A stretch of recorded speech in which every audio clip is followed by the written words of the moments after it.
Hey everyone, I know this episode might seem a bit off topic. This is a podcast where I primarily focus on religion, atheism, that sort of thing. But longtime listeners will know every once in a while I like to venture outside the usual wheelhouse of the show. And speaking of off topic content, earlier this week I sat down and recorded a nearly 2 hour long unscripted episode where I go over or react to some new abuse or assault allegations leveled at Marilyn Manson. I began the editing process, and about a quarter of the way in, I thought, who the hell wants to listen to me talk about Marilyn Manson for 2 hours? And I just stopped. Maybe I'll still release it at some point, I don't know. But one thing that was pretty wild is that one of the new accusers is actually a Game of Thrones actress. Or was a Game of Thrones actress, past tense. As a GOT fan or former GOT fan, I still lament the disastrous way that series ended. But anyway, at first I'm thinking a Game of Thrones actress. If it was a member of the main cast like Maisie Williams or Sophie Turner, we'd probably be hearing more about it. So I was like, maybe it's someone who had a bit part or something like that. And it turns out it was the actress who played Roz. I think that's the character's name. She was the redhead who worked in the brothel in Winterfell. I think we see her in the first episode in bed with Tyrion. And she was on the show for 3 seasons until her character eventually gets killed by Joffrey. Spoiler alert. So, not really a bit part. That was a pretty solid recurring role. To the point where if you had watched Game of Thrones back in the day regularly, you definitely would have known who Roz was. And I keep thinking of Roz from Frasier for some reason. But anyway, the actress's name is Esme Bianco, which in turn reminds me of the Bianco and Sons cheese and garlic sausages I used to eat back before I decided to phase animal products out of my diet. And those things tasted pretty damn good, the cheese would get all melty in the middle and everything. But between concern for the animals and concern for my health, I just walk by them now in the supermarket. And whenever I find myself feeling tempted by something like that, I try to remind myself literally of how the sausage is made. Only a couple of minutes in, I'm already all over the place. My apologies. But Esme Bianco, no relation to the sausage people. At least I don't think. I shouldn't be laughing. This is kind of heavy stuff. She claims that she was in an abusive relationship with Manson and that at one point he supposedly deprived her of food for 4 days, feeding her booze and drugs instead. She says he tied her up and whipped her, electrocuted her, and that he even blacked out the windows so she'd lose sense of time. And in that episode, I at least temporarily scrapped. I go a lot deeper into this, but I'm just trying to give a brief synopsis since this isn't the main topic of today's show. But she's actually attempting to sue Manson, and Manson's lawyer, Howard King, said the following in a statement obtained by People magazine. And full disclosure, People magazine is where I first read about this new round of allegations. Well, actually, no, correction. I think I first learned about them through a Huffington Post notification, and that led me to the People magazine article. But anyway, so his attorney said, to be clear, this suit was only filed after my client refused to be shaken down by Miss Bianco and her lawyer and give in to their outrageous financial demands based on conduct that simply never occurred, King wrote. We will vigorously contest these allegations in court and are confident we will prevail. So, pretty much what you'd expect a lawyer to say in defense of their client, so I'm not sure that really tells us much in regard to what actually did or didn't happen. And then another accuser by the name of Ashley Morgan Smithline came forward. Smithline or Smithline? Smithline sounds like a company that delivers office supplies. I shouldn't be joking. Serious stuff. And this is from People also. Over the course of 2 years, Smithline says that along with being sexually assaulted by the rock star countless times, Manson, 52, bit her, whipped her, cut her with a swastika emblazoned knife, and shoved his fist in her mouth during sex. If you put bread on his fist, would it be a literal knuckle sandwich? I know, I'm trying, but on a serious note, being sincere, sexual assault is actually something I feel very strongly about. So, I mean, I know I have a tendency to be kind of inappropriate and joke around. Uh, don't take that as a reflection of how I actually feel about this topic. But yeah, I mean, who that does seem like a weird power play thing. No matter how kinky you are, who the hell tries to force their entire fist into someone's mouth during, coitus or whatever? But the article continues saying that he also forced her to do a blood pact and that she was locked in what he called, in quotes, the bad girl's room, a glass soundproof room, whenever she, also in quotes, pissed him off. And as troubling as those allegations are, here I'm gonna joke again, I think the thing that made me cringe the most was the phrase, bad girl's room. And that's if, the accusations are true. It's like, come on, Manson, I love your lyrics. Can't you come up with something less corny than the bad girl's room? Maybe Pain TARDIS, you get a little Doctor Who, a little Hellraiser, or Hyperbolic Time Chamber. That's actually, that's Dragon Ball Z. But continues, it wasn't his macabre makeup or ghoulish persona that drew her in. She says, instead, he lured me in with this endless intelligence. He seemed brilliant, and I still think he is, she says. We talked about Nabokov and Tolstoy and foreign films, and not in a pretentious first year of film school way, in a way of really appreciating art and literature. And I've always found Manson to be highly intelligent too. It's one of the things I've always admired about him. And I'd always hoped or assumed that he was the kind of person that was able to compartmentalize, that he was able to express his inner darkness through his art and his music, and then be a down to earth, respectful person in his everyday life and in his dealings with other people. And that was the feeling I got watching him in interviews over the years and that kind of thing. But if he is some kind of serial abuser behind the scenes, I obviously don't condone that behavior, to say the least. And you can argue that things like whipping and biting can sometimes be consensual, which is true depending on what you're into as a couple and how far you like to take things in the bedroom. But if you're whipping or biting or cutting someone and they're clearly not into it and you're causing them unwanted pain and distress, that's abuse. I wasn't there, so I don't know exactly how things went down, how much of what transpired was consensual and how much wasn't. But there seems to be an emerging pattern with multiple women making similar allegations. And locking people up against their will, that's not only cruel and abusive, but I imagine legally it also constitutes false imprisonment. I was almost going to say kidnapping, but I think kidnapping is moving someone without their consent, and false imprisonment is holding or detaining someone in one place without their consent or against their will. And speaking of that, I think one of the women actually accused Manson of human trafficking, or that's mentioned in the lawsuit. Yeah, so I'm just scrolling through that People magazine article, and yeah, so it says Bianco's allegations of human trafficking rely on the fact that Bianco was flown out for quote unquote promises of work and instead was faced with, also in quotes, violent sexual acts to which he did not consent. And so a few paragraphs above that, it mentions how it began as a consensual relationship.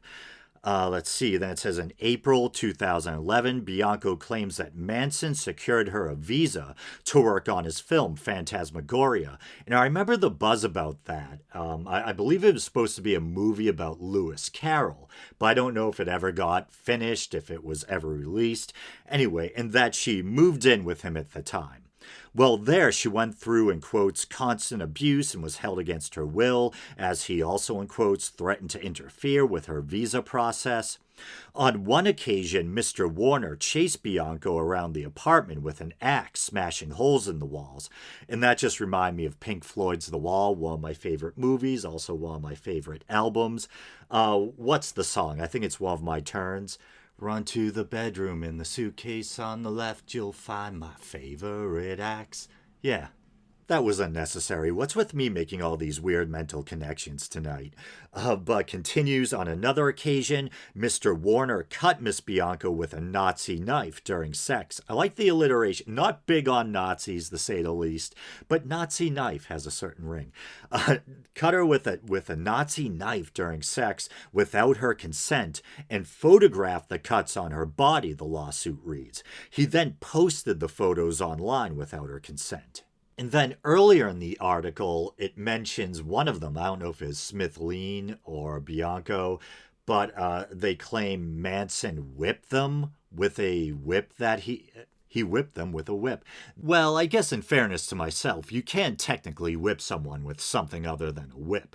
But, he claimed that the whip had once belonged to a Nazi or that it was a piece of Nazi memorabilia or something like that. Yeah, so it says that he tied her to a prayer kneeler and beat her with a whip that Mr. Warner said was utilized by the Nazis. He also electrocuted her. Yeah, and so I don't know how that went down, if these allegations are true. So I don't know. I mean, that could be horrifying. I don't know if she agreed to be tied up or if he tied her up against her will. And let's say she did agree to be tied up, but then maybe he electrocutes her, without any warning, without her consent, or there's nothing she can do because she's tied up. Yeah, that would definitely constitute abuse. And the Nazi thing, that's always weird. I believe Manson was influenced by David Bowie. I'm a Bowie fan too. And Bowie did seem to have an interest in or fascination with Nazi occultism. In fairness to Bowie, I think it was probably more of an extension of his fascination with the occult in general than any kind of approval or interest in fascism or anti-Semitism. And maybe this speaks to that in a way because, strangely enough, Bowie simultaneously also had a very deep interest in Jewish mysticism, specifically the Kabbalah. He has a number of songs that have occult references. In his song Quicksand, he mentions Himmler by name, as well as 19th century occultist Aleister Crowley, who I did a whole documentary episode on. The lyrics are, I'm closer to the golden dawn, immersed in Crowley's uniform of imagery. I'm living in a silent film portraying Himmler's sacred realm of dream reality. And then in his song Station to Station, he sings, Here we are, one magical movement from Kether to Malkuth. And I think the Hebrew pronunciation is something like Malhut or something like that. A clear allusion to the Hebrew tree of life. And it should probably also be mentioned that I think some of Bowie's interest in Nazism coincided with a period in his life, the mid-1970s, where he was barely eating and fueling himself instead with massive amounts of coke and amphetamines. I believe his meal of choice around this time was milk, red peppers, and cocaine. In his own words, and this is from a 1993 interview with NME, which I think is New Musical Express magazine. My interest in the Nazis was the fact they supposedly came to England before the war to find the Holy Grail at Glastonbury. The idea that it was about putting Jews in concentration camps and the complete oppression of different races completely evaded my extraordinary fucked up nature at that particular time. And just to try to give a whole picture, I believe he was, at one point, stopped at an Eastern European border. He had been basically pinched for transporting Nazi memorabilia. And he had also, described his Thin White Duke character as a very Aryan fascist type. But at the end of the day, I don't think Bowie was actually racist or anti-Semitic. I think he was more of an eccentric seeker, so to speak, who went through, a number of different phases. But there's probably also one more Bowie song I should mention. Later, in the 80s, I think, what was it, around 83 or something? His version of China Girl came out. And I say his version because he actually wrote China Girl with Iggy Pop, I believe. I really dig Iggy Pop too. Iggy and the Stooges especially.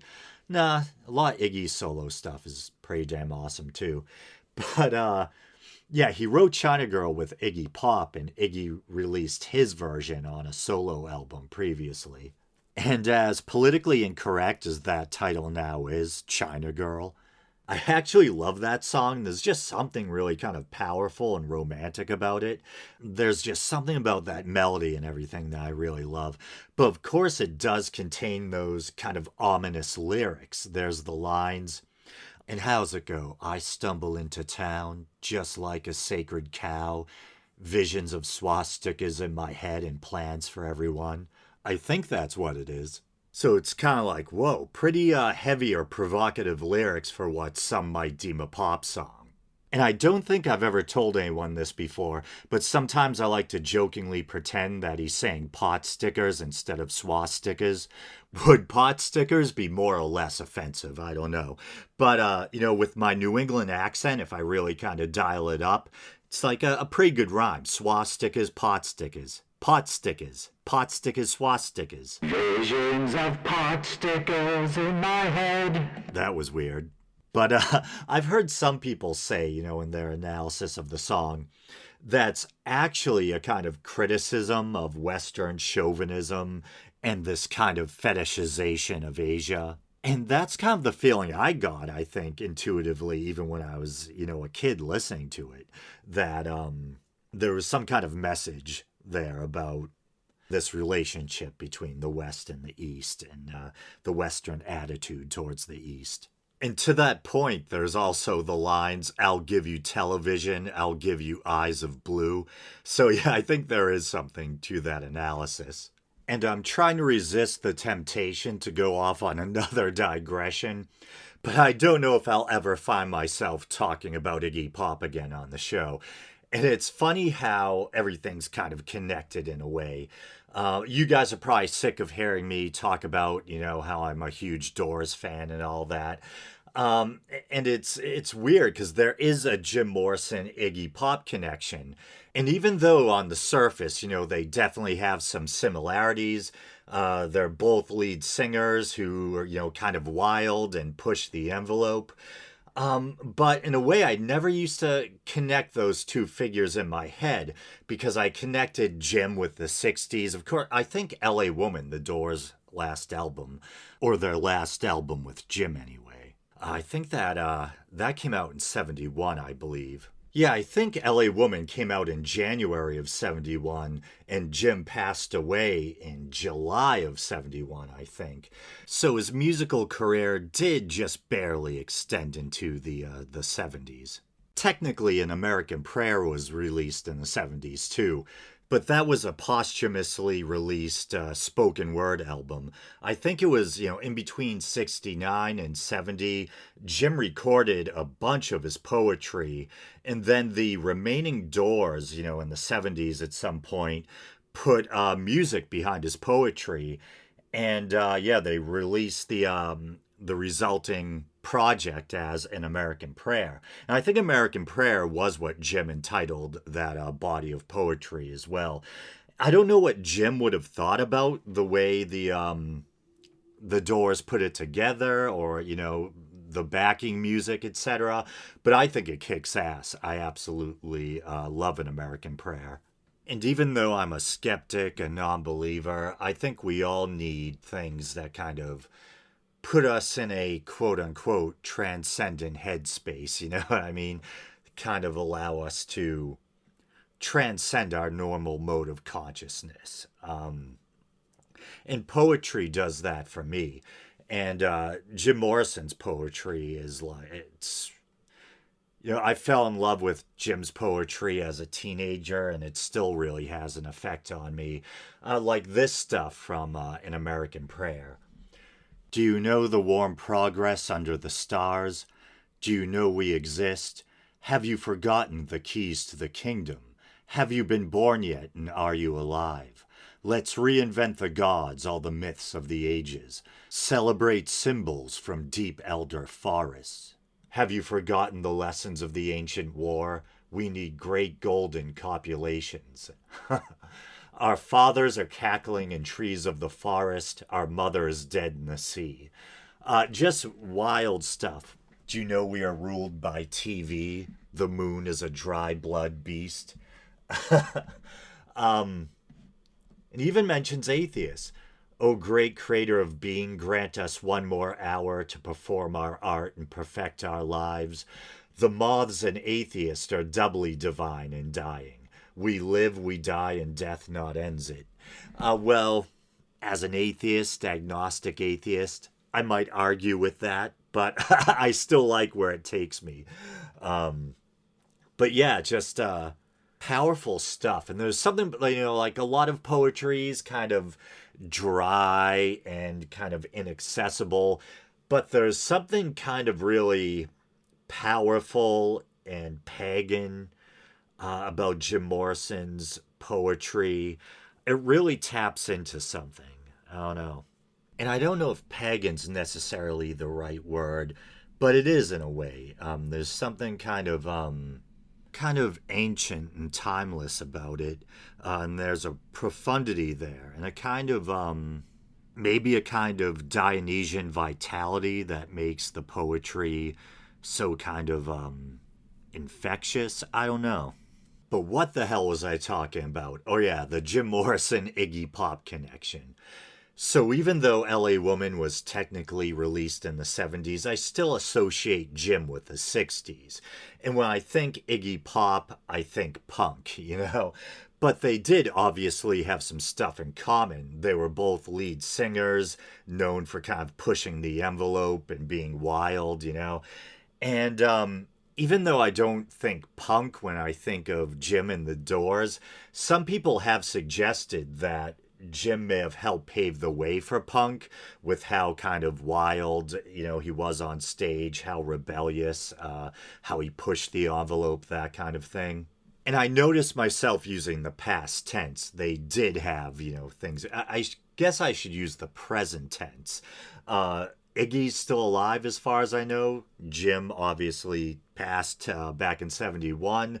But one's dead, one's alive. I don't know which tense to go with. Maybe present tense is all right. Am I really sidelining the show to police my own grammar? Anyway, I read this wild book years and years ago called Wonderland Avenue. And Iggy Pop is in it.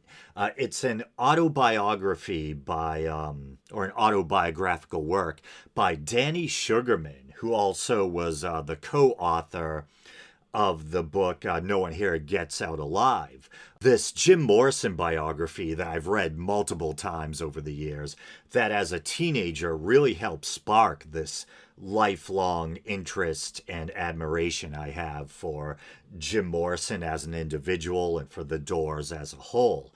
And it was actually Jim Morrison who got Danny Sugarman into writing. When Sugarman was a teenager, he met Morrison, and Morrison took him under his wing and inspired him to become a writer, a music critic.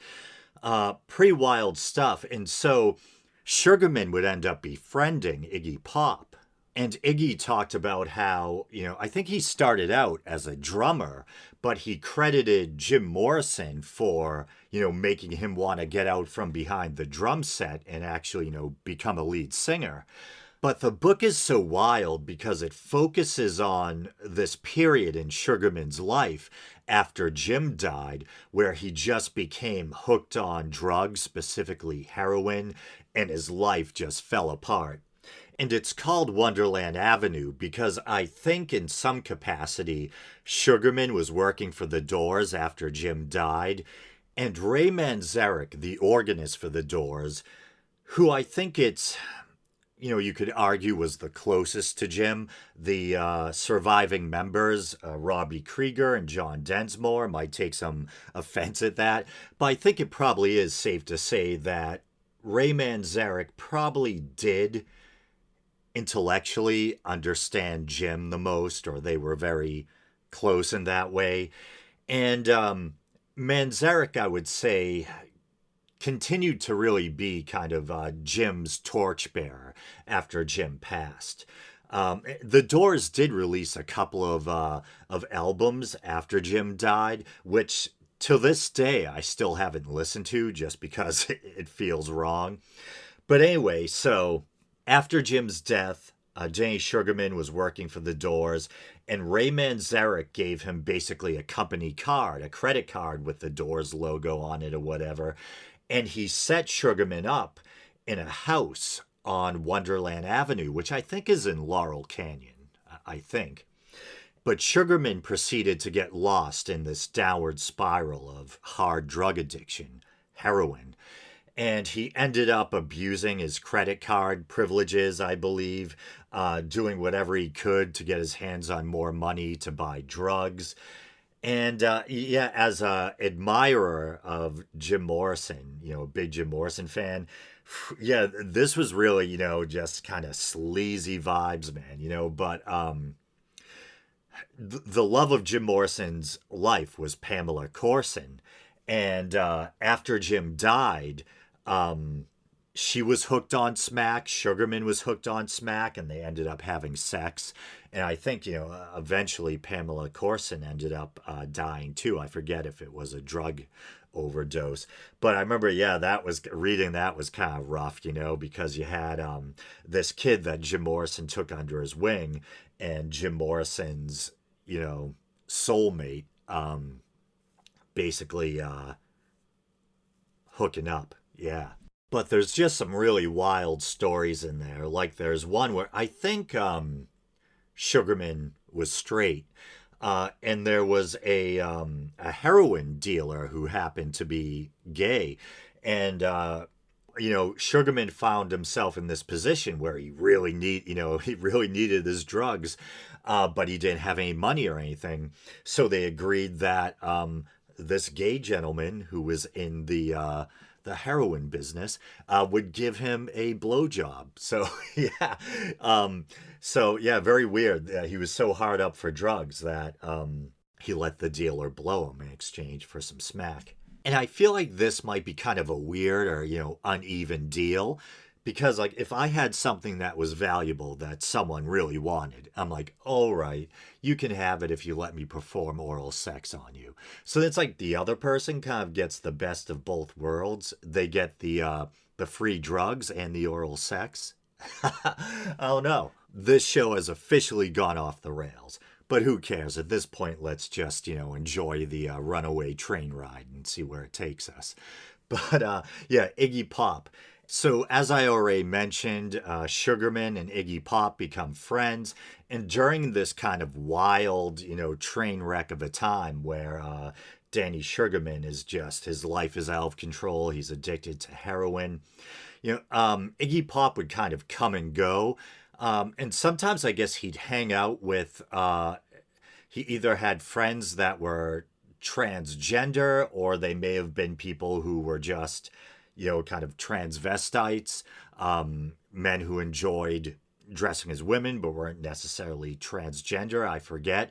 But he would go off with these friends. And so sometimes out of the blue, all of a sudden, Iggy Pop would show up at the house or whatever, the Doors house where Sugarman was staying.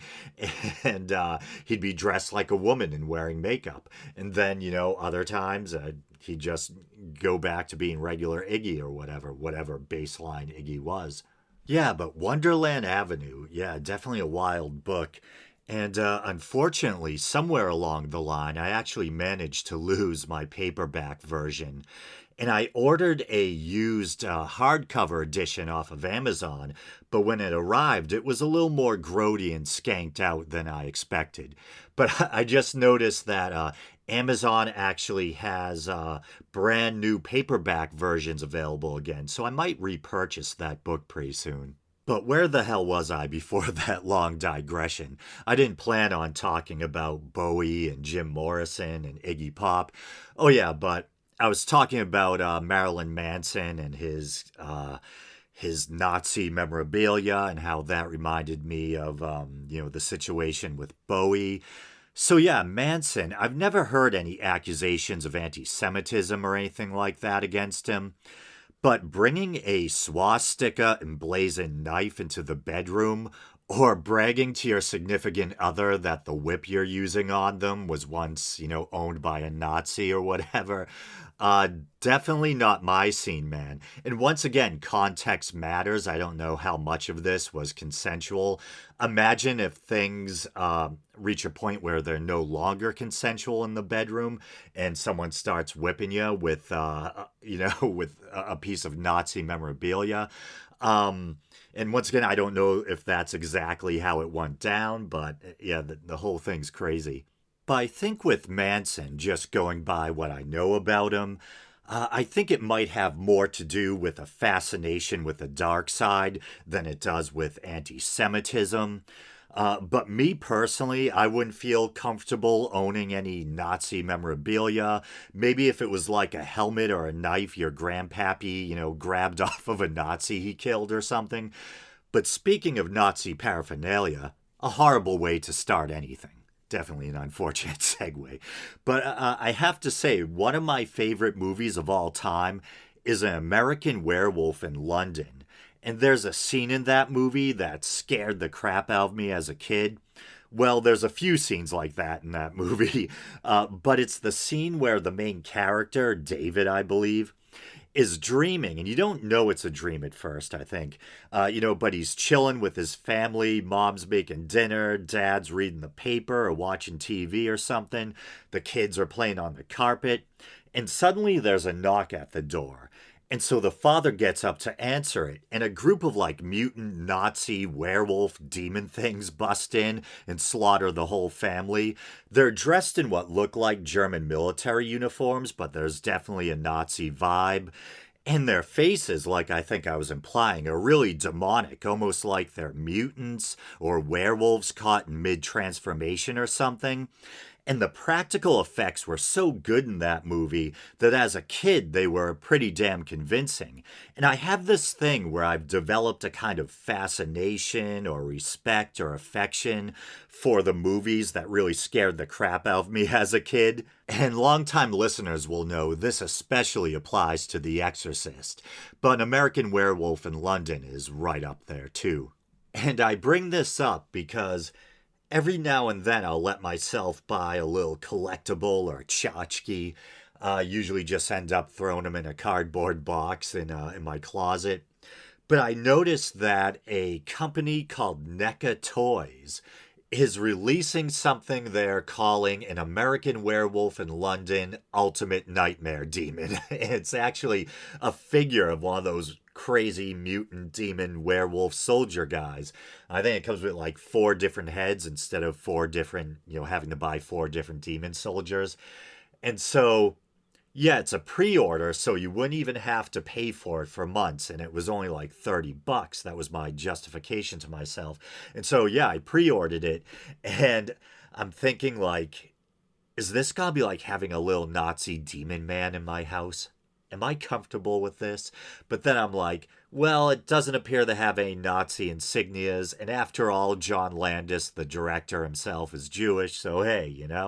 And I just saw this morning that they're also releasing the actual Kessler wolf, that terrifying demonic wolf thing that David turns into. And so I pre-ordered that too, and that was like 30 something bucks too. That I might display. I have like a very small tchotchke display. I have a statue of Pazuzu that a friend of mine gave me. I have a Hellraiser puzzle cube, but it's actually a metal tin where I store little like dongles and stuff I don't want to get lost. And then, of course, my Krampus mug. So I'll probably display it with that stuff. Yeah. What has my life come to? But anyway, moving on. I think those disturbing Manson updates, might help set the tone for what's coming, because this could possibly be the darkest episode I've ever done. We're going to be venturing into true crime territory.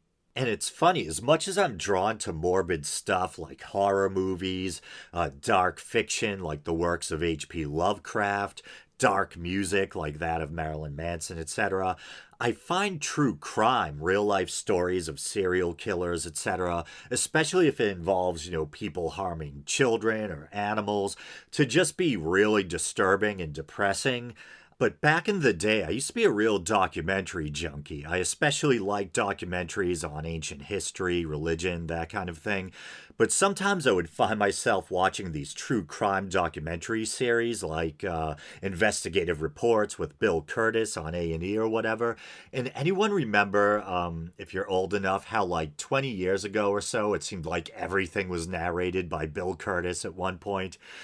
Um, but there were a couple of cases that just really stuck with me because of how disturbing they were. And I recently mentioned how I had binge watched season one of the popular anime Attack on Titan. And this is what happens when you don't get married. You end up watching cartoons and collecting werewolves. But anyway, self deprecating humor. Since then, I've gone on to binge watch the rest of the series. So I'm now all caught up and waiting for the second half of season four, the final season, to drop. But in a certain episode, I think it's specifically episode 15 of season 1, they mention in the same breath the names of the two different killers whose cases disturbed me so much back in the day, so pretty wild. And so, for those who aren't familiar, the basic premise of Attack on Titan is that there's this relatively small human civilization living within or behind a series of concentric walls, and as far as they know, they're all that's left of humanity. And I believe there's also a kind of class structure based on which wall you live behind. The ones living behind the outermost wall are seen as the most expendable, while the aristocracy and the elite live within the innermost circle, or so I think, something to that effect.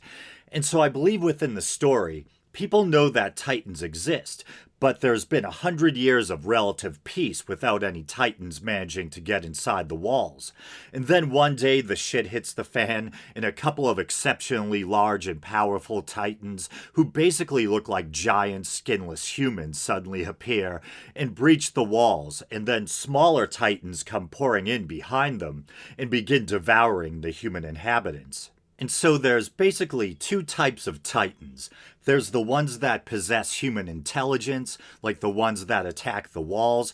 I could elaborate more on the nature of these Titans, but I don't want to give too much away. And then there's others, usually smaller and much greater in number, who are essentially mindless and capable of being reasoned with and driven only by an instinctual desire to consume human flesh, which is kind of what makes them so damn creepy and terrifying.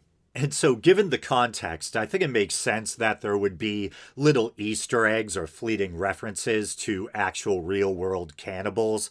And I probably should have mentioned that earlier. Those two cases that really stuck with me that I keep alluding to, they both concern men who were not only serial killers, as if that wasn't bad enough, but who were also cannibals to boot. For some reason, the way I just said boot made me feel really Canadian. Anyway, I'm getting there, bear with me. So in episode 15, there's a female character, Hanji, I believe, what a nerd I am, who's a scientist of sorts, who gets a little too excited or enthusiastic when it comes to researching Titans, and she kind of provides some, comic relief in that sense. But she has a couple of smaller Titans pinned to the ground by ropes and large nails driven through their flesh, and she's trying to think of what name she should give them. And there's a couple of soldiers standing nearby, and this brief exchange ensues. We gotta go through this again? Her naming scheme is so weird. Yeah, what did she end up going with last time? It was Chicatilo and Albert. And so I presume it's gotta be Andre Chicatilo and Albert Fish, two notorious cannibal serial killers. And so they're the two whose stories really disturbed me back in the day and that have just kind of stuck with me over the years. Now, other than the fact that they were both absolute monsters who killed and cannibalized other human beings, these guys have nothing to do with each other. These are two separate cases. But before we take a closer look at those two, I wanted to briefly acknowledge that in the same scene, the Hanji character goes on to mention another cannibal serial killer, and that's where she gets the names for her two new test subjects. In honor of the cannibal tribe's notorious leader, I'm going to christen you beauties accordingly. You'll be Sonny. You are Bean. No need to fret, though. I'm not going to publicly disembowel you or burn you at the stake. Pleasure to meet you, Sonny. Likewise, Bean. And so I have to admit, to my embarrassment, as much as I love history, I had no idea what she was referencing. And so I quickly Googled Sonny and Bean and discovered that there was this legendary or pseudo-historical, I think the jury's still out, cannibal clan leader in 16th century Scotland by the name of Sonny Bean. And I know there's a whole bunch of people with sticks up their butts who don't like when podcasters, resort to Wikipedia. If this was one of my official documentary episodes, I'd do a lot more digging, but we're just having kind of fun and riffing on serial killers here. So I'm gonna read from Wikipedia. Alexander, quote-unquote, Sonny Bean, was said to be the head of a 45-member clan in Scotland in the 16th century that murdered and cannibalized over 1,000 people in the span of 25 years.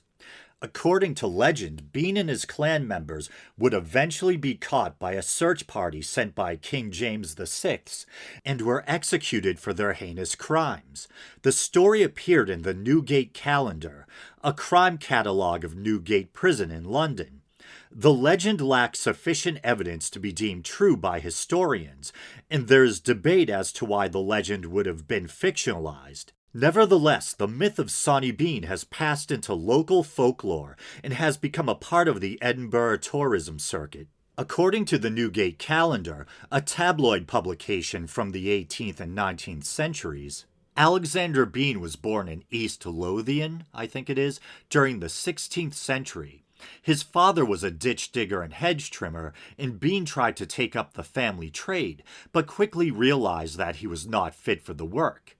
He left home with an allegedly vicious woman named Black Agnes Douglas, who apparently shared his inclinations and was accused of being a witch.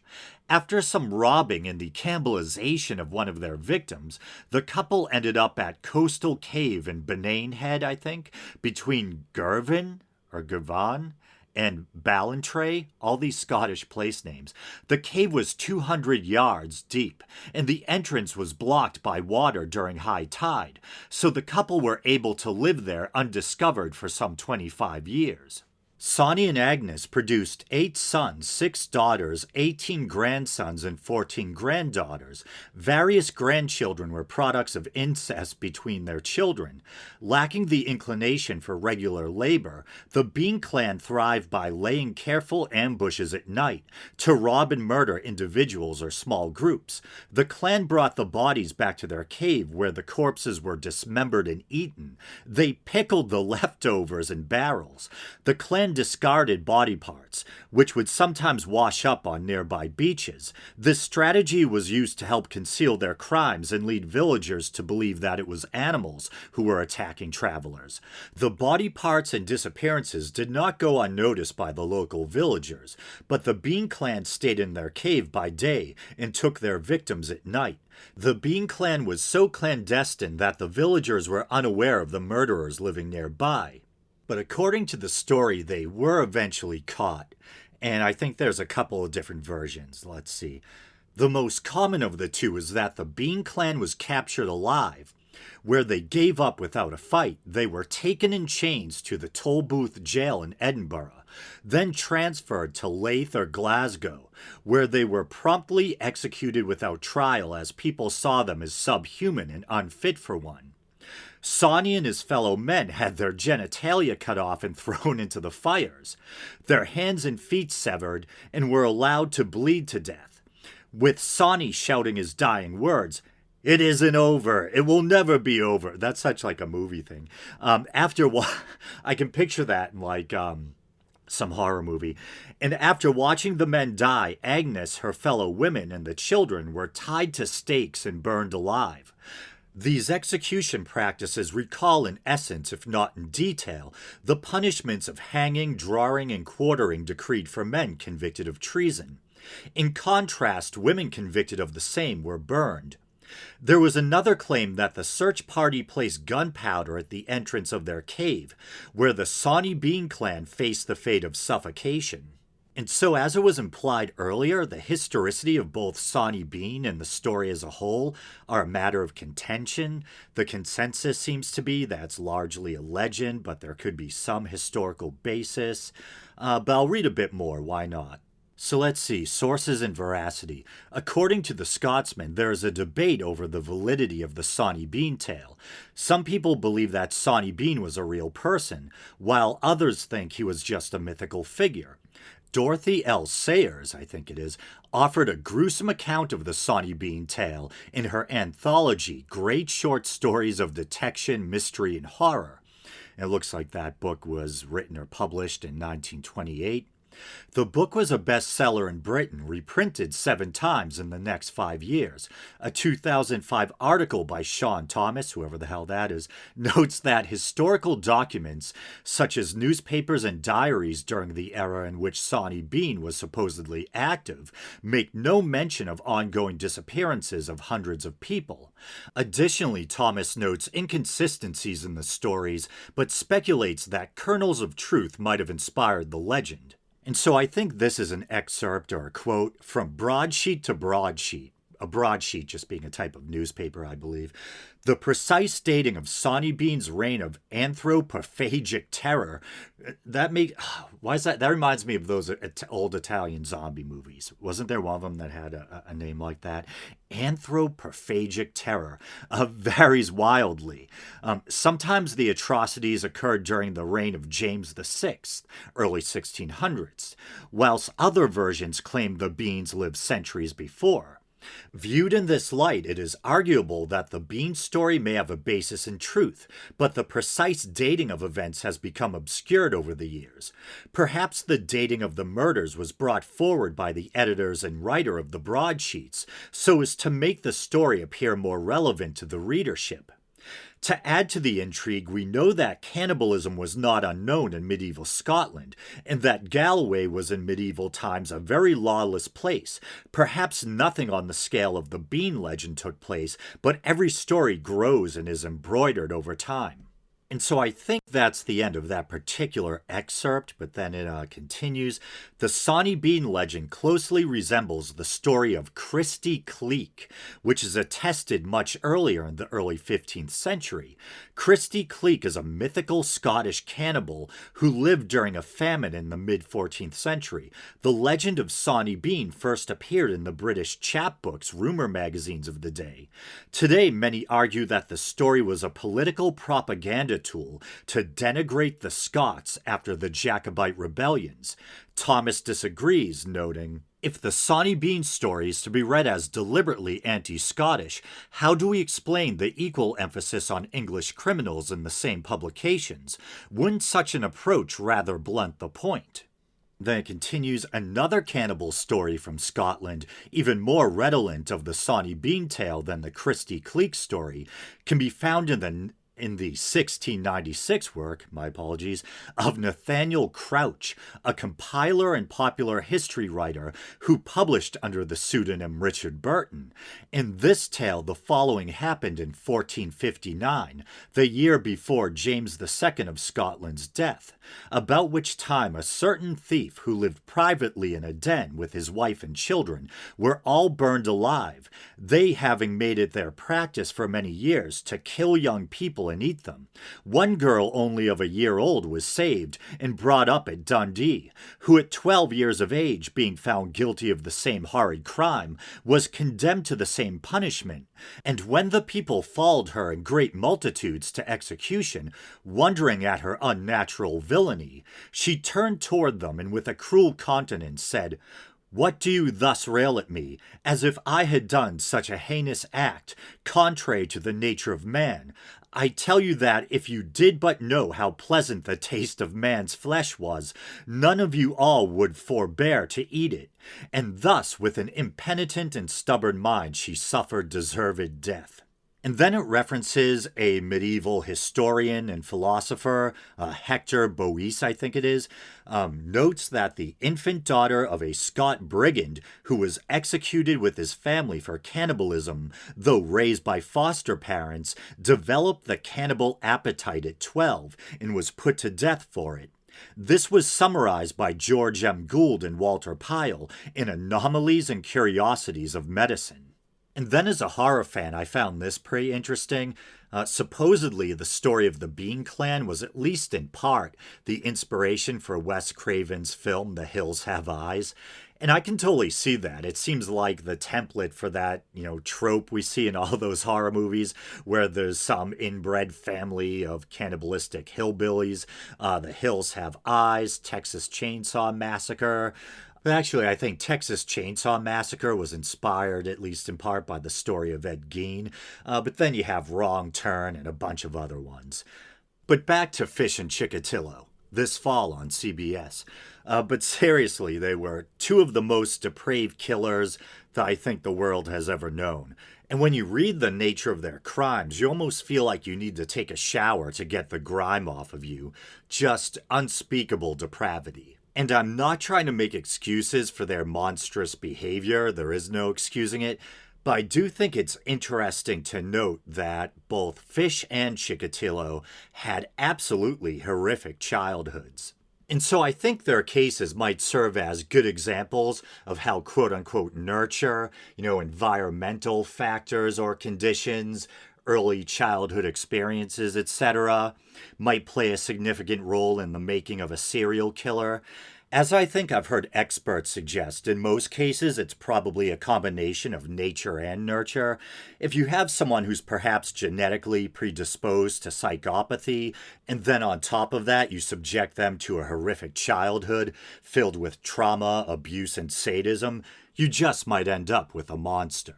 Whereas maybe on the other hand, if you have someone who is maybe wired for psychopathy or a lack of empathy or whatever, but they have a pretty normal, stable upbringing, who knows, maybe they end up working on Wall Street instead of strangling hookers.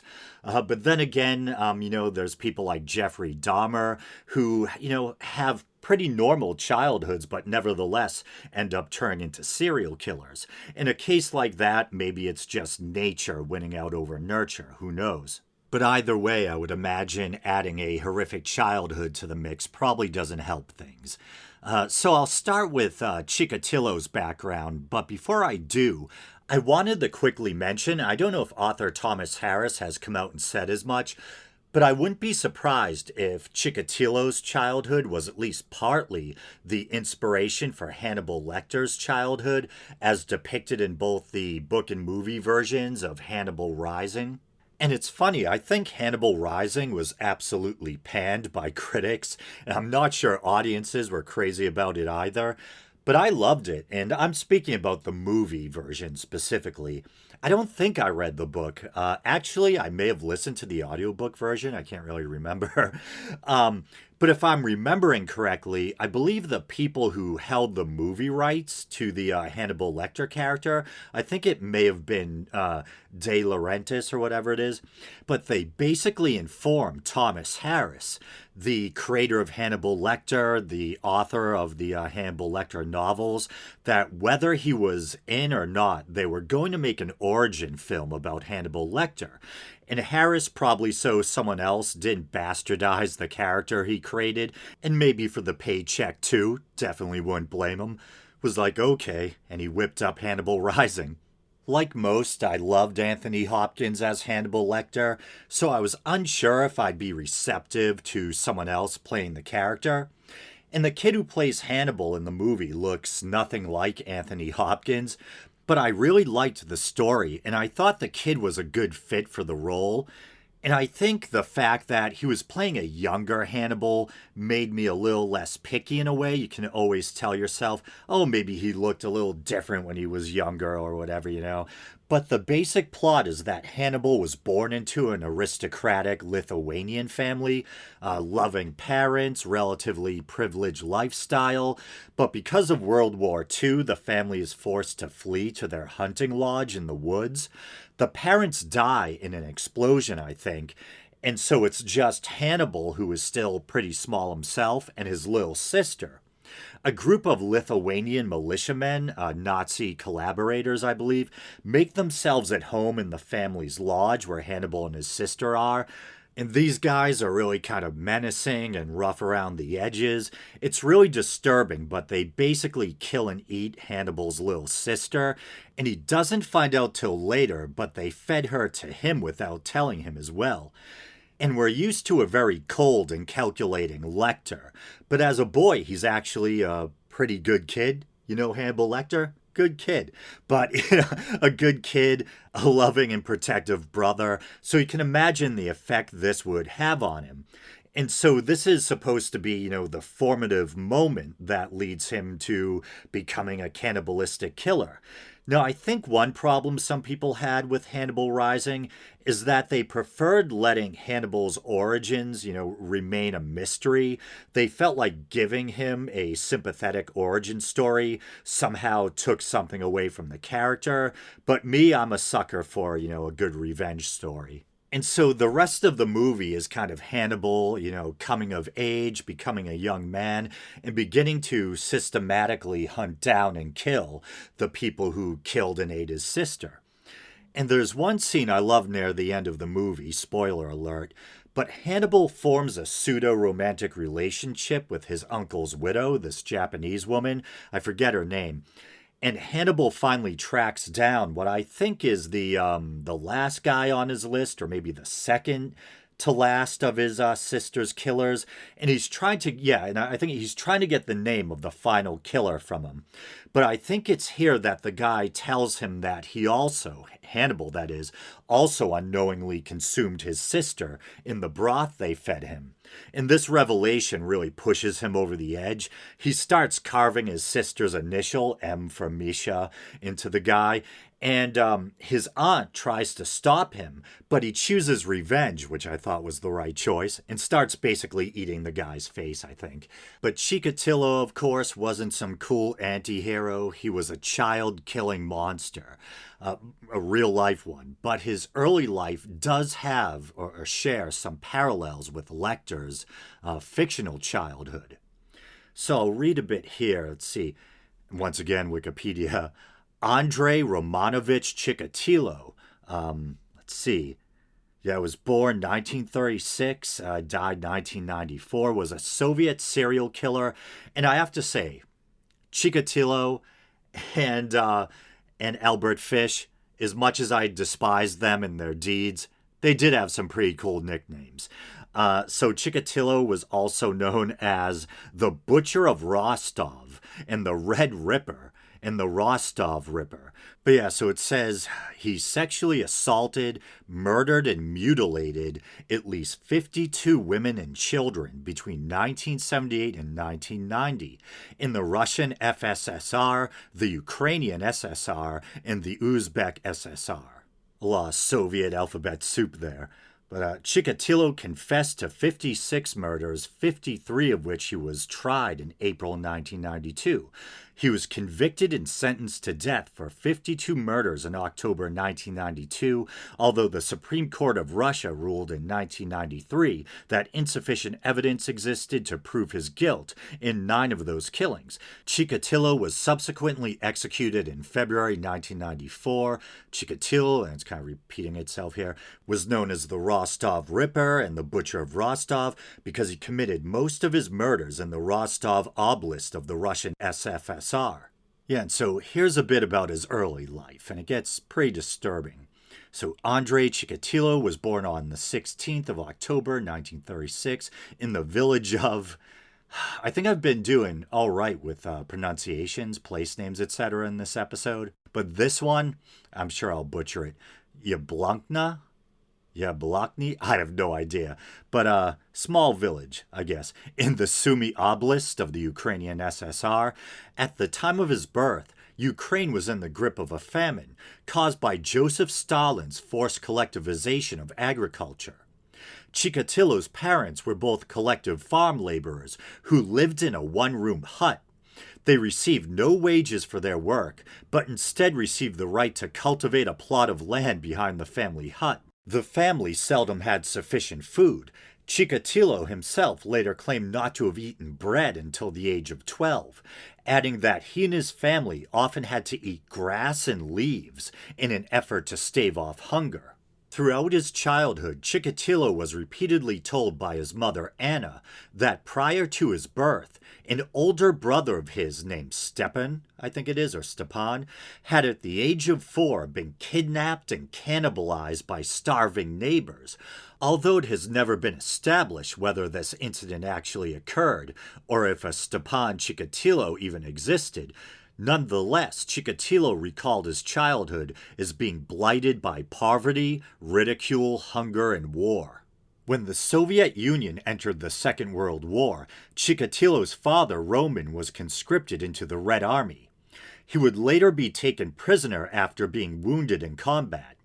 Between 1941 and 1944, Chikatilo witnessed some of the effects of the Nazi occupation of Ukraine, which he described as quote-unquote horrors, adding he witnessed bombings, fires, and shootings, from which he and his mother would hide in cellars and ditches.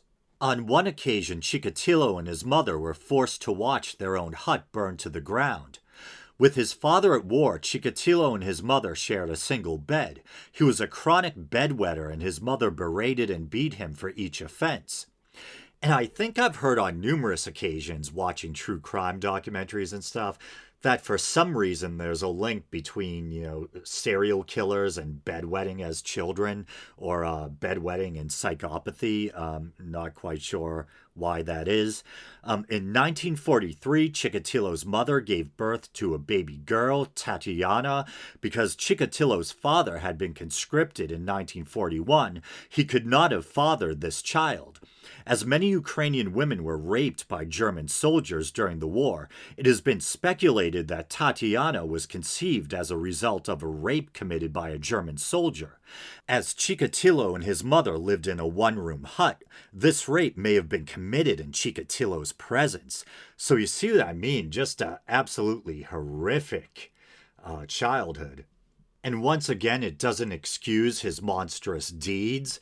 But, looking back, it kind of makes sense. You're like, what the hell would make this kind of monster? Then you kind of look at his childhood, and it's kind of like, oh. I'm sure there are plenty of other people or families who underwent similar suffering and misery during the war and during the reign of Stalin. And, they didn't turn into cannibalistic serial killers. But obviously, this stuff must have had something to do with how Chikatilo became what he became. And so I don't want to read the entire Wikipedia page on Chikatilo, but basically as he got older, old enough to take interest in girls, it was revealed that he was painfully shy around the opposite sex, and that he seemed from a relatively young age to be incapable of achieving or maintaining an erection. And unfortunately, I don't think they had sildenafil yet. But anyway, who knows? It's always possible that there could have been a physiological cause for his impotence. But if I was to play armchair psychologist, my guess would be that you have someone who spent their formative years stuck in a one-room hut with their mother, in the same bed, and whose mother may have been raped in their presence, and the mother also berating him for the bedwetting and everything. It kind of makes sense that he may have developed some deep-seated issues regarding sex and relating to women. And his crimes were absolutely brutal. He would often make failed attempts to sexually assault his victims, and then would end up cutting them with a knife, partially eviscerating them, tearing pieces of their flesh away with his teeth, gouging out eyes, etc. I actually remember one of the things that stuck with me from that true crime show I had watched back in the day is that apparently he confessed that he liked to nibble on the uteruses of his victims and described them as being nice and pink and springy, and, describing how he would just throw them away or discard them when he was done nibbling on them. Yeah, this is probably the darkest episode I've ever done. We're really venturing into true crime territory. And I mentioned how I get kind of disturbed and depressed by watching true crime stuff. And here I am turning around and inflicting it on my audience. But I guess, journey we more into the nightmare. So many of his victims were women, but he also had adolescent victims, some of them as young as 12, including both girls and boys. He had actually been a teacher, and his initial crimes were basically him perving on his students, unwanted touching, groping, that kind of thing, and then eventually it escalated to murder. He abandoned his career as a teacher after multiple complaints of inappropriate touching, sexual assault, etc., and ended up taking on some kind of mundane job that required him to travel, and he planned his crimes around his travel schedule. Here's a bit from a psychological profile that was written up while he was still at large. The police had consulted a psychiatrist by the name of Alexander Bukanovsky, I think, or Bukanovsky. And so, yeah, it was a 65-page psychological profile, and it described the killer as a reclusive man aged between 45 and 50 years old who had endured a painful and isolated childhood and who was incapable of flirting or courtship with women. This individual was well educated, likely to be married and to have fathered children. And so I should mention that I think he did have at least one child, and I think it was his sister and her husband who had helped find him a wife. And Chicatilo wasn't able to consummate the marriage, so to speak.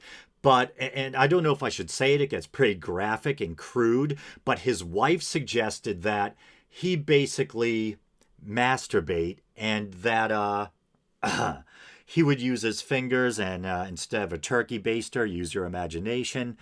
This episode. But anyway, so the profile also suggested that the killer was a sadist who suffered from impotence and could achieve sexual arousal only by seeing his victim suffer.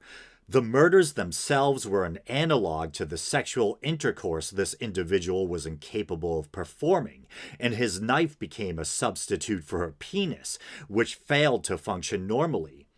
Because many of the killings had occurred on weekdays near mass transport hubs and across the entire Rostov Oblast, Bukanovsky, or however it's pronounced, also argued that the killer's work required him to travel regularly, and based upon the actual days of the week when the killings had occurred, the killer was most likely tied to a production schedule.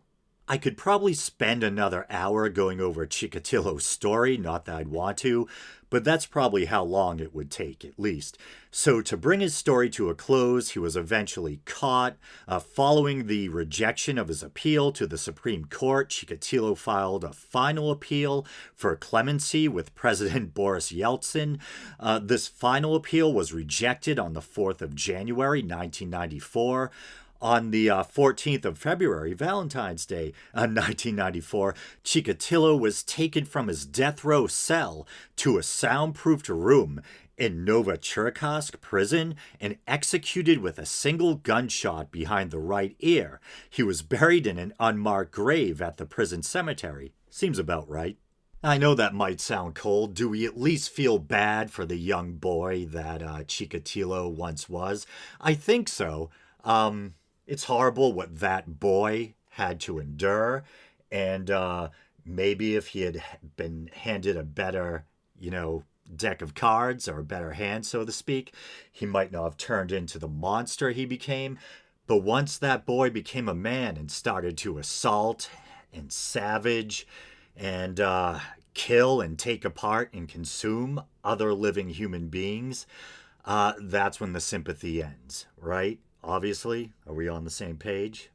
I mean, I suppose we could always have a philosophical conversation about free will, after everything that happened to him, the forces that shaped him, combined with his, genetic wiring, I guess. Could he have become anything else? Could he have made any other choices?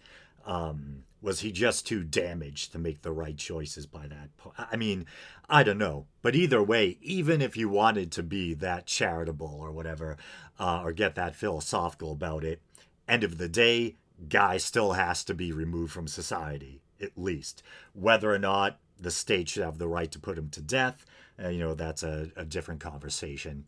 So the good news is Chicatilo's now in our rearview mirror. The bad news is we still have to cover Albert Fish, and he might actually be worse than Chicatilo. And I'll just go on the record and say it. Yeah, I think Fish is definitely worse than Chicatilo. And I base that on the very young age of at least one of his victims.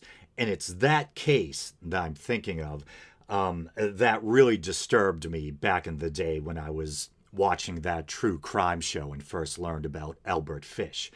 Yeah, I still, I don't even know how to explain it. But when I think about what he did to this particular kid, this child, I get pissed. I want to like jump in a time machine, go back to, whenever, and kick the living shit out of Albert Fish. But for better or worse, we will eventually get to that story, but I'll start by reading a bit from, you guessed it, Wikipedia. So, Hamilton Howard, in quotes, Albert Fish. Let's see, he was born May 19th, 1870, died January 16th, 1936, was an American serial killer, child rapist, and cannibal. He was all, and like I said, these guys, despite how awful and wretched they are, they had some cool nicknames. Like, what was it? Chicatillo was the Red Ripper or whatever. So Fish was also known as the Gray Man, the Werewolf of Wisteria, and the Brooklyn Vampire. Isn't that Eddie Murphy?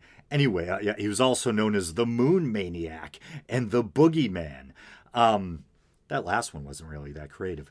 But Fish once boasted that he, and here it's in quotes, had children in every state, and at one time stated his number of victims was about 100.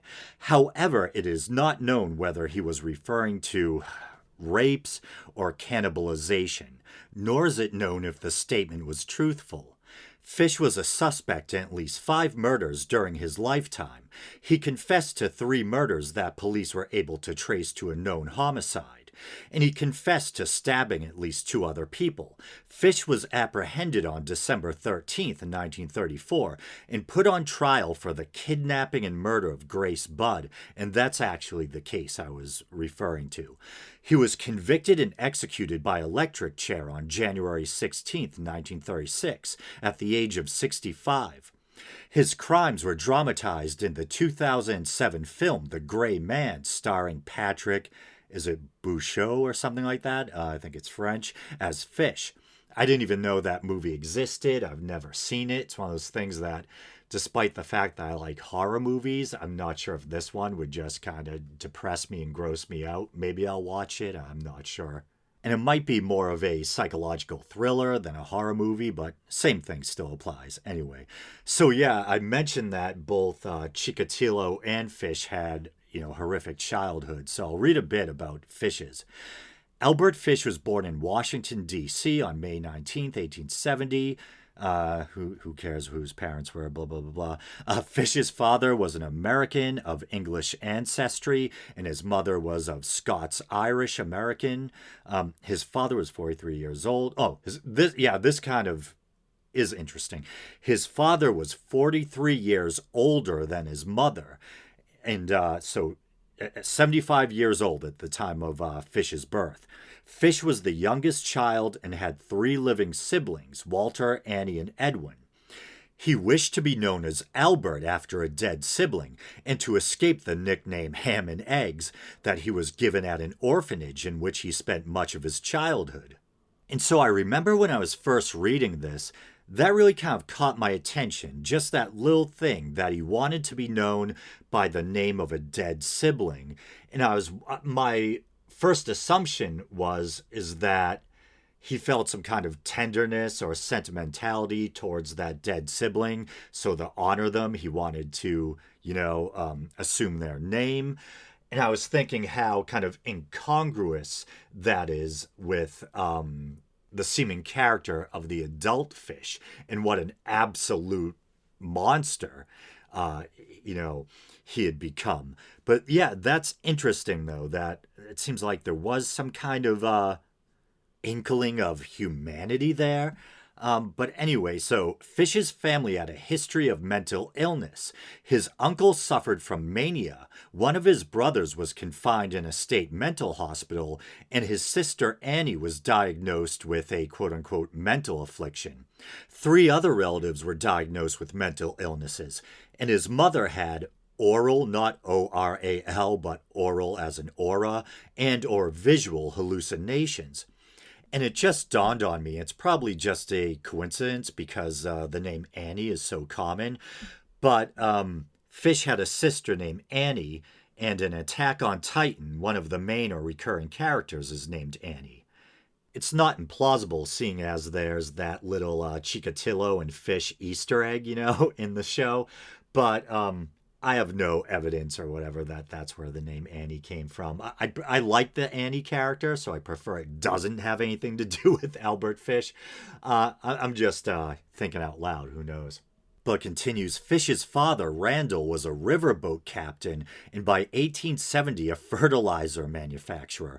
The elder Fish died in 1875 at Washington 6th Street Station of a heart attack. The Congressional Cemetery records show that he died on October 16th, 1875, and was buried. Why do I care about this shit anyway? Fish's mother then put her son into St. John's Orphanage in Washington, where he was frequently abused. Fish began to enjoy the physical pain that the beatings brought. Of his time at the orphanage, Fish remarked, "I was there till I was nearly 9, and that's where I got started wrong. We were unmercifully whipped. I saw boys doing many things they should not have done." By 1880, Fish's mother had a government job and was able to remove Fish from the orphanage. In 1882, at age 12, he began a homosexual relationship with a telegraph boy. The youth introduced Fish to such practices as urolagnia, drinking urine, and I've never heard that one anyway. Coprophagia, I totally believe that there's people out there doing it. I just never heard the technical term for it. Yeah, and coprophagia, eating feces. Fish began visiting public baths where he could watch other boys undress, and spent a great portion of his weekends on these visits. Throughout his life, he would write obscene letters to women whose names he acquired from classified advertising and matrimonial agencies. Let's see, so it goes into his early adulthood. By 1890, at age 20, Fish arrived in New York City, and he said at that point he became a prostitute and began raping young boys.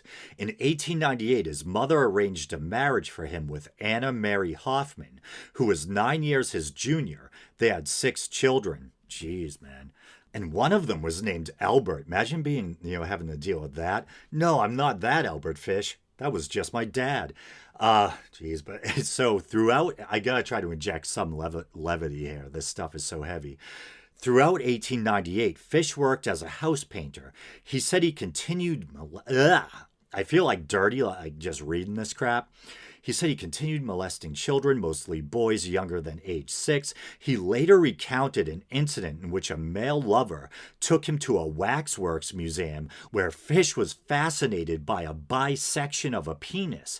After that, he became obsessed with sexual mutilation. In 1903, he was arrested for grand larceny, convicted and incarcerated in Sing Sing. And if I sound genuinely surprised by some of this stuff, I have to admit I did jump around a little when I was researching this, so some of this is hitting me for the first time too. And it just keeps getting just more and more crazy and depraved.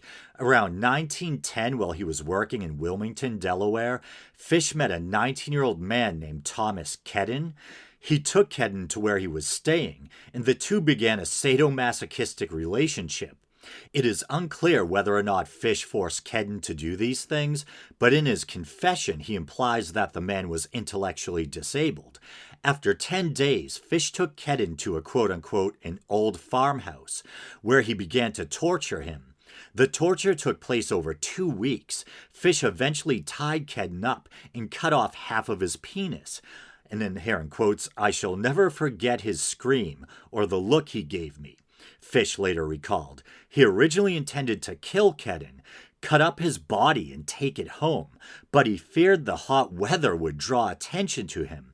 Instead, Fish poured peroxide over the wound, wrapped it in a Vaseline-covered handkerchief, left a $10 bill, kissed Kedden goodbye, and left.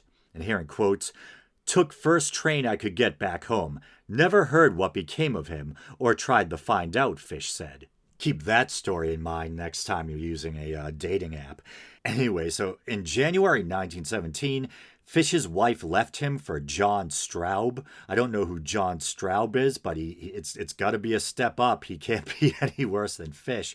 A handyman who boarded with the Fish family. Fish then had to raise his children as a single parent. Now, there's a sitcom premise. After his arrest, Fish told a newspaper that when his wife left him, she took nearly every possession the family owned. He began to have auditory hallucinations. He once wrapped himself in a carpet, saying that he was following the instructions of John the Apostle. Oh, and I remember reading this part before, and this is pretty wild. It was about this time that Fish began to indulge in self-harm. He would embed needles into his groin and abdomen. After his arrest, X-rays revealed that Fish had at least 29 needles lodged in his pelvic region. He also hit himself repeatedly with a nail-studded paddle and inserted wool doused with lighter fluid into his anus and set it alight. But before you judge, you got to remember, they didn't have the internet back then. So, what else are you going to do for entertainment? Well, Fish was never thought to have physically attacked or abused his children. He did encourage them and their friends to paddle his buttocks with the same nail-studded paddle he used to abuse himself. He soon developed a growing obsession with cannibalism, often preparing himself a dinner consisting solely of raw meat and sometimes serving it to his children. Salmonella, anyone? With a side of E. coli? Anyway, so, let's see. Escalation. Oh, this should be good. In about 1919, Fish stabbed an intellectually disabled boy in Georgetown, Washington, D.C. He chose people who were either mentally handicapped or African American as his victims, explaining that he assumed these people would not be missed when killed. Fish would later claim to have occasionally paid boys to procure other children for him. Fish tortured, mutilated, and murdered young children with his quote-unquote implements of hell, a meat cleaver, a butcher knife, and a small handsaw. And so that phrase, implements of hell, that has stuck with me ever since I watched that true crime show about Albert Fish, narrated by Bill Curtis, whatever it was. I remember the name of the girl who he killed, that case that really stuck with me. Her name was Grace Budd. And I remember them saying in the show that he killed her with his so-called implements of hell. And that never left me. It was awful. And I didn't realize how many young kids he killed. I knew he was a serial killer, and I knew the horrific story about what he did to Grace Budd, but I didn't know there were so many other really young victims. And so, you're reading about all these horrible things that happen to kids, and it's in the past, so there's nothing you can do about it. But there's a couple of stories here where the kids get away. And it's kind of like you get a sigh of relief or some feeling of, take that, prick. Let's see. On July 11th, 1924, Fish found 8-year-old Beatrice Kyle playing alone on her parents' farm on Staten Island, New York. He offered her money to come and help him look for rhubarb. That seems like something that would happen in the 1920s. You don't hear that one anymore, really. Hey, come help me look for rhubarb, would you? I like to think of myself as a fairly intelligent person, but not only have I never eaten rhubarb, I don't even think I know what rhubarb looks like. I just looked it up. It kind of looks like lettuce on a stick. Anyway, so, he offered her money to come and help him look for rhubarb. She was about to leave the farm when her mother chased Fish away. Good for you, Mom. Fish left, but returned later to the Kiels, or I don't know how it's pronounced, Kiels, to their barn where he tried to sleep but was discovered by Beatrice's father and forced to leave. Too bad he didn't, curb stomp him. Anyway, 3 days later, Fish killed Frances McDonald, or McDonald, also on Staten Island. It doesn't say how old she is or anything. And so I just noticed that the name Frances McDonald, you could click on it, and I thought maybe it was going to take me to a different Wikipedia page, but it took me to another section within the Albert Fish page where it goes into more detail about Frances McDonald. And so according to this, Francis McDonald was a 9-year-old boy who had been reported missing by his parents after he failed to return home from playing catch with his friends. And he was found hanging from a tree. He had been strangled with his own suspenders. He had been assaulted both physically and otherwise, covered with lacerations. And it's so morbid. Most of the tissue or flesh was missing from one of his hamstrings. Apparently, Fish claimed that he was actually planning on castrating the boy, but fled when he heard someone approaching the area. And it says also during 1924, the 54-year-old Fish, suffering from psychosis, felt that God was commanding him to torture and sexually mutilate children. It's weird. I feel awful reading this stuff. I wonder what the people who, typed up the Wikipedia article or who have to, write articles about this, like how they feel. And it kind of makes me wonder, who's writing these articles, But I don't know, it could be forensics experts or people who are really into criminology or true crime or whatever. And I don't mean to, cast aspersions at them or, imply anything about them, because I think they really are doing a service. Even if it's a disturbing topic, it's good to have these really informative encyclopedia-like entries about whatever the subject is, just as part of our collective repository, and it is good to have these kind of, I guess criminal profiles or detailed, cases on record. Maybe they come in handy for, profilers, criminologists, forensic psychiatrists or whatever. And as disturbing as the stuff is, it's still part of our collective history or whatever, But I just wondered, psychologically, what's it like for the person writing or typing this stuff, just because it's so morbid and depraved and debased, sordid, depressing, whatever the adjectives are. But like I was saying, there's another story that offers like a brief respite or, a fleeting bit of catharsis where the children or the child escapes. So it says, shortly before his abduction of Grace Budd, Fish attempted to test his quote-unquote implements of hell on a child, and here's where it gets rough again, a child he had been, I hate even saying this crap, maybe I'll just say diddling, I don't know, named Cyril Quinn. Quinn and his friend were playing box ball on a sidewalk when Fish asked them if they had eaten lunch. When they said that they had not, and this is why your parents tell you to be wary of strangers. When they said they had not, he invited them into his apartment for sandwiches. While the two boys were wrestling on Fish's bed, they dislodged his mattress. Underneath was a knife, a small handsaw, and a meat cleaver. They became frightened and ran out of the apartment. I wonder if those kids ever learned just how lucky they were, like if they found out after the fact, maybe, when Fish was arrested or whatever. Holy crap. But on to the Grace Budd case. And so the only reason why I even remember who Albert Fish was is because I heard about the story of Grace Budd on that. I think it was it Investigative Reports with Bill Curtis, whatever the name of the show was. And the story disturbed me and enraged me so much that it was just etched into my mind. And so I'll read from this section here pertaining to the murder of Grace Budd. On May 25th, 1928, Fish saw a classified advertisement in the Sunday edition of the New York World that read, "Young man, 18, wishes position in country.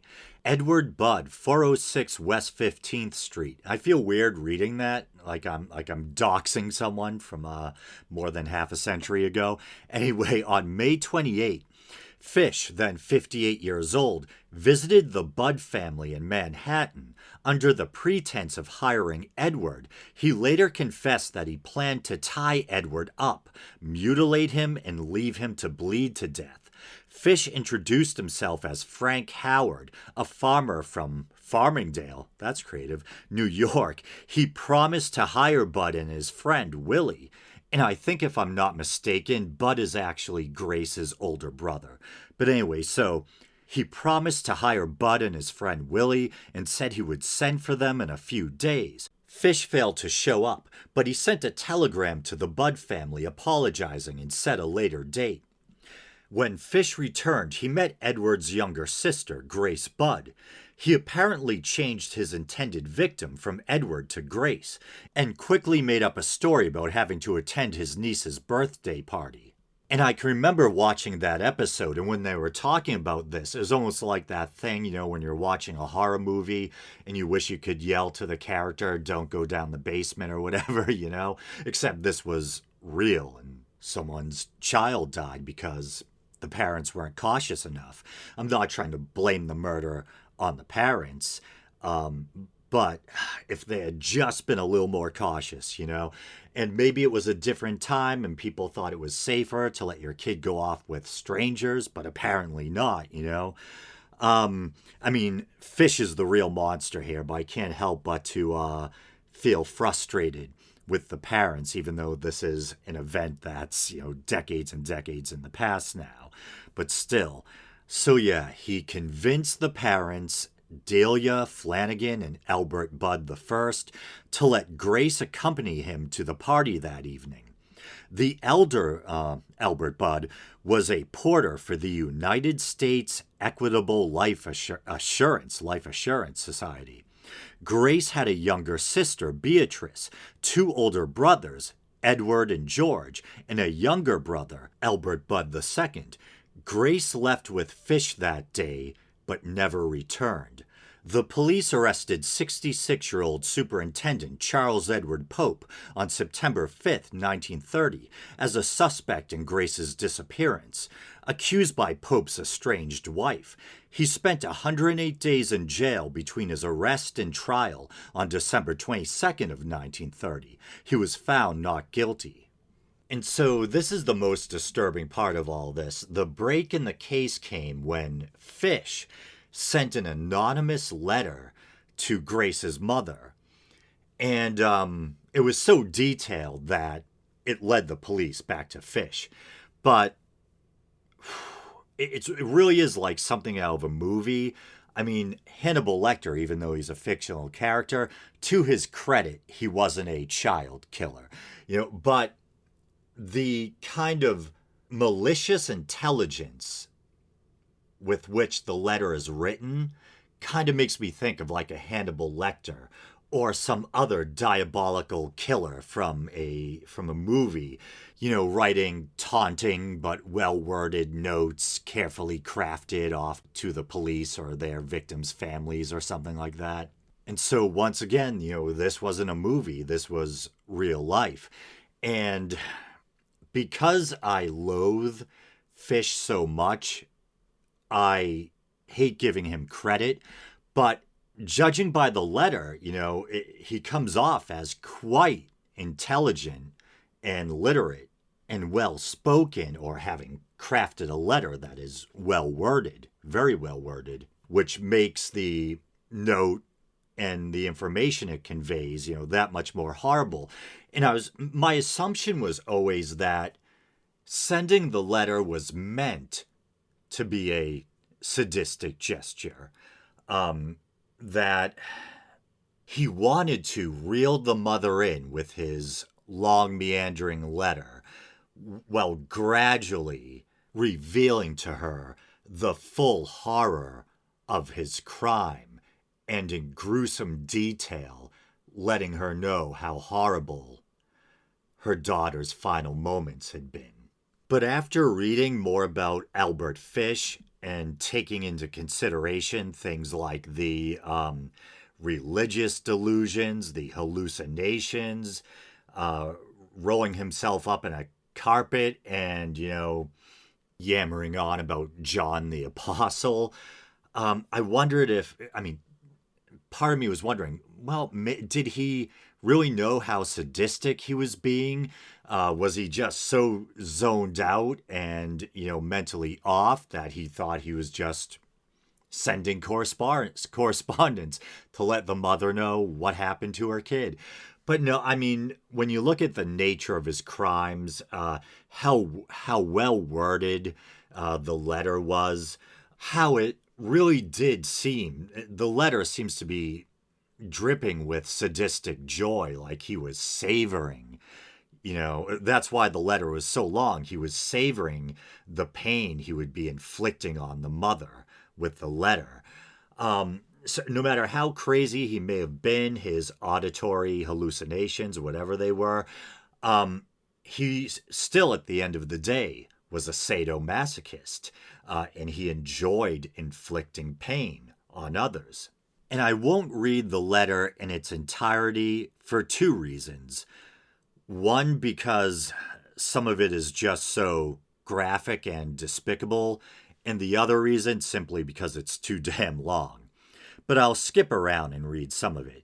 So it starts with, "My dear Mrs." And this is another thing. I guess Grace's mother was illiterate, so her son had to read it to her. And so it starts, "My dear Mrs. Budd, in 1894, a friend of mine shipped as a deckhand on the steamer Tacoma, Captain John Davis." And I don't think it's ever been verified that Fish actually had a friend by the name of John Davis, who had sailed on the Tacoma and all that. But anyway, they sailed from San Francisco to Hong Kong, China. On arriving there, he and two others went ashore and got drunk. When they returned, the boat was gone. At the time, there was a famine in China. Meat of any kind was from $1 to $3 a pound. So great was the suffering among the very poor that all children under 12 were sold to the butchers to be cut up and sold for food in order to keep others from starving. A boy or girl under 14 was not safe in the street. You could go into any shop and ask for steak, chops, or stew meat. I think I may have, you can go in any shop. All right, yeah. Part of the naked body of a boy or girl would be brought out and just what you wanted cut from it. A boy or girl's behind, which is the sweetest part of the body and sold as veal cutlet, brought the highest price. John stayed there so long he acquired a taste for human flesh. On his return to New York, he stole two boys, 1 7, 1 11, took them to his home, stripped them naked, tied them in a closet, and then burned everything they had. And so he goes on in this way, almost as if, like I was saying, like he's trying to make the mother's realization of what happened to her child really slowly and horribly, wash over her and sink in.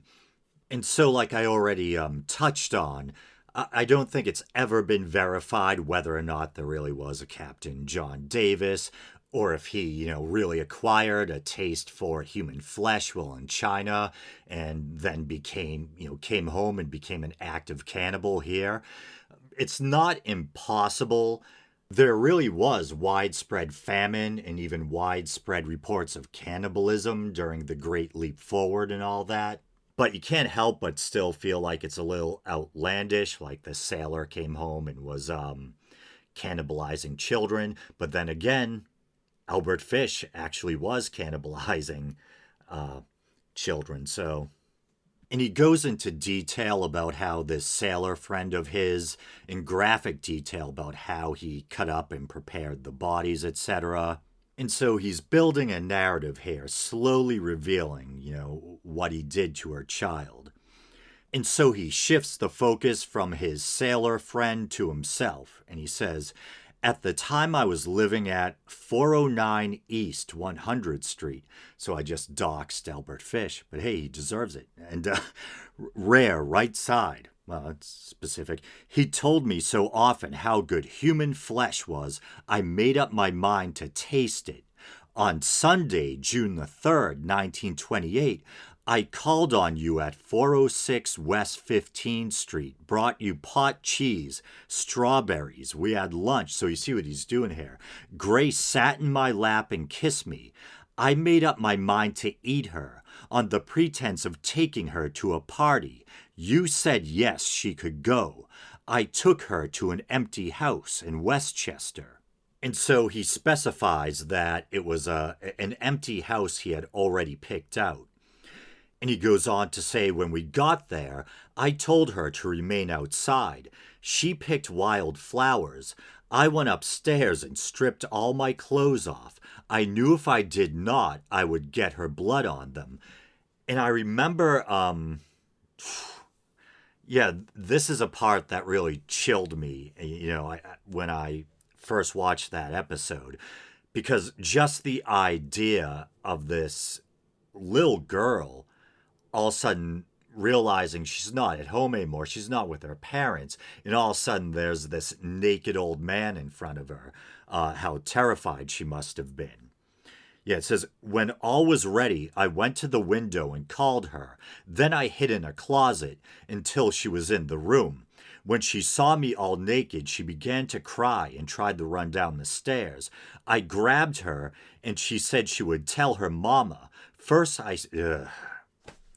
he stripped her, went on to say, how she kicked and bit.